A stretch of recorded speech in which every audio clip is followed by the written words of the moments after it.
I guess from your experience of the Ibogaine clinic and then also working in the Bouiti in Gabon, what do you think it is about Ibogaine that seems to be so beneficial to people who are struggling with addiction? Mm. I mean, there's so many layers to it. And I would say, the first layer is that it specifically works on the kappa opioid receptors. It also works on almost every neurotransmitter system in the body except for the endocannabinoid system. So when you're talking about something that literally is going in and fixing all of the receptors, just from a, medical perspective or a neurobiological perspective, that is really key. I feel that the dopamine system is deeply connected to addiction, and everything in our society is really centric around this imbalance and this dopamine seeking. And the seeking pattern is the opposite of what Iboga does to the body. The seeking pattern is the desire, wanting more, looking, versus like sitting within yourself and being grounded in presence and in breath and connection.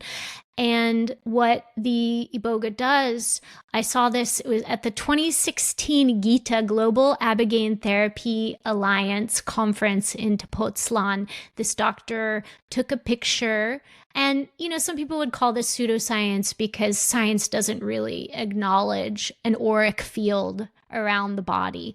But when we look at the understanding of what an auric field is it's the distance for which each of your senses reach. So it's not an energy field. It's like, how far away can you hear? How far away can you see? How much information can you receive?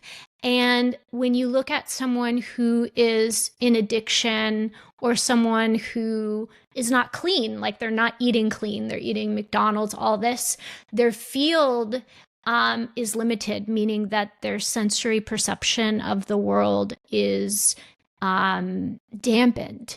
And what the Iboga and Ibogaine do in the actual session, according to this scientist, doctor, it pulls the entire field of the senses back inward into the body. So you have no sensory perception. This is why when you try to walk on Iboga, more than any other psychoactive substance, you are imbalanced and you can't do anything. Literally, like you need to have someone help walk you to the bathroom because you literally have no senses. The things that tell you, hey, there's a stick over there that you're going to trip over without, I don't think people realize how much our senses give us information that we can't see and hear. It's like more expansive than that. So what happens is it pulls that into the field back into your body, and as a result,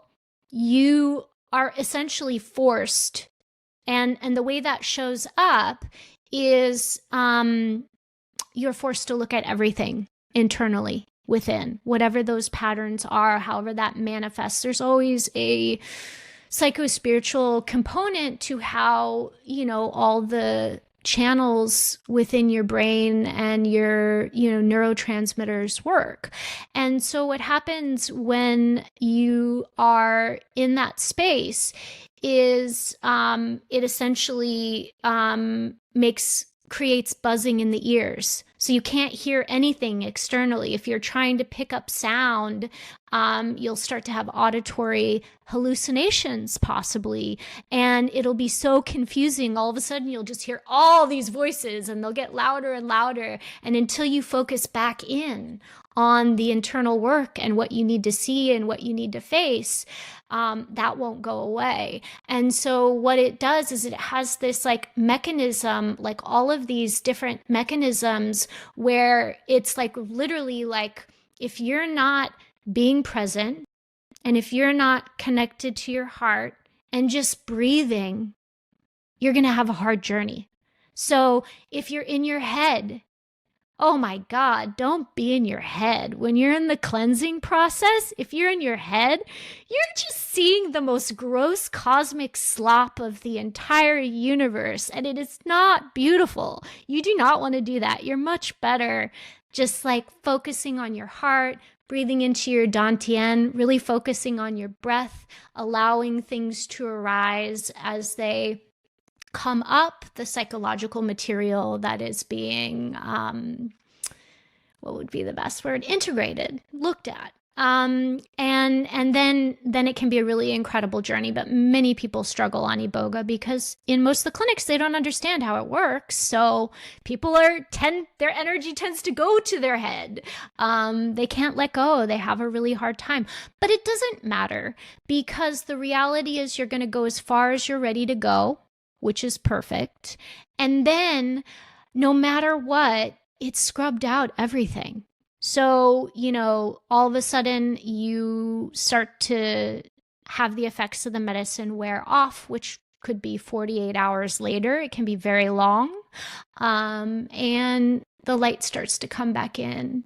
And all of a sudden, everything is brighter. The senses are more acute, very, very acute. Your smell, your taste, your touch, just like, like when you do a dieta or, work with other medicines, you're going to have some increase in sensitivities.